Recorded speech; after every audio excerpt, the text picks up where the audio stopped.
Hoje a gente vai mergulhar num livro que, olha, deu o que falar e continua super relevante: O Caminho da Servidão. Ele foi escrito por Friedrich Hayek lá em 1943, bem no meio da Segunda Guerra Mundial, e traz um alerta que na época soou bem radical. Vamos entender por quê. Imagina só, Hayek começa o livro com essa frase que é quase um soco no estômago. Ele estava escrevendo da Grã-Bretanha, um dos países que lutava contra o nazismo. E o que ele diz é: cuidado, o caminho que levou a Alemanha até aqui, a gente pode estar seguindo o mesmo caminho sem perceber. Foi um choque claro. E é aqui que a gente entende o ponto principal dele. O livro não é um ataque, mas sim um aviso.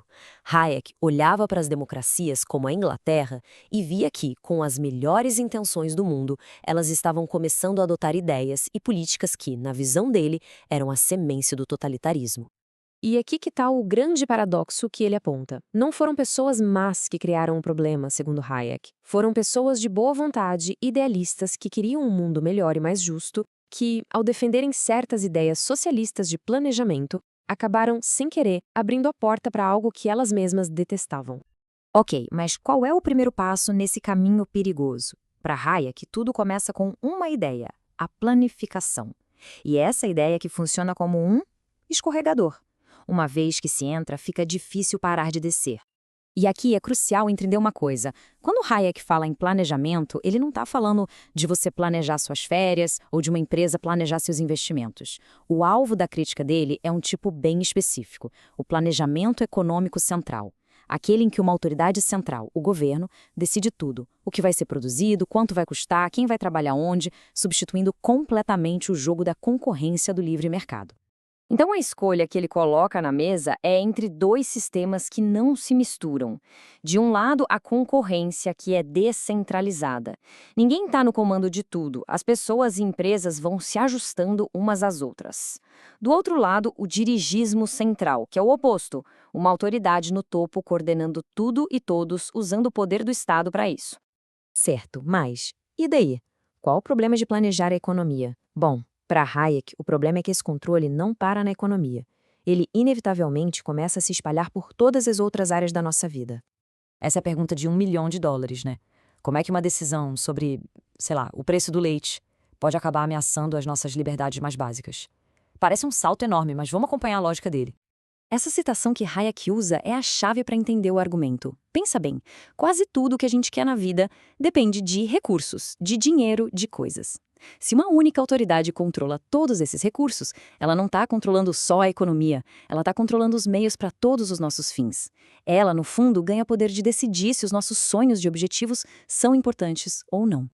Isso se traduz em coisas muito práticas. De repente, a autoridade decide o que você vai comer, que tipo de livro pode ser publicado.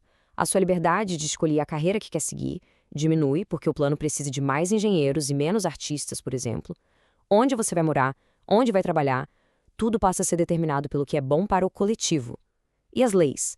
Elas deixam de ser regras iguais para todo mundo e viram ferramentas para que os planejadores tomem as decisões que acharem melhores a cada momento. E isso tudo nos leva a uma troca, uma espécie de barganha que Hayek achava que as sociedades estavam sendo tentadas a fazer: abrir mão de um pouco de liberdade em troca de mais segurança. De um lado, você tem a promessa de segurança econômica, um emprego estável, um salário garantido, uma aposentadoria tranquila. É uma promessa muito forte. Do outro lado, a liberdade, que significa poder escolher seu próprio caminho, ser independente, mas também arcar com os riscos. Hayek dizia que não dá para ter o melhor dos dois mundos. Para ele, a segurança absoluta só existe numa sociedade onde cada um tem o seu lugar fixo, tipo um quartel. E para martelar esse ponto, Hayek usa essa frase clássica do Benjamin Franklin.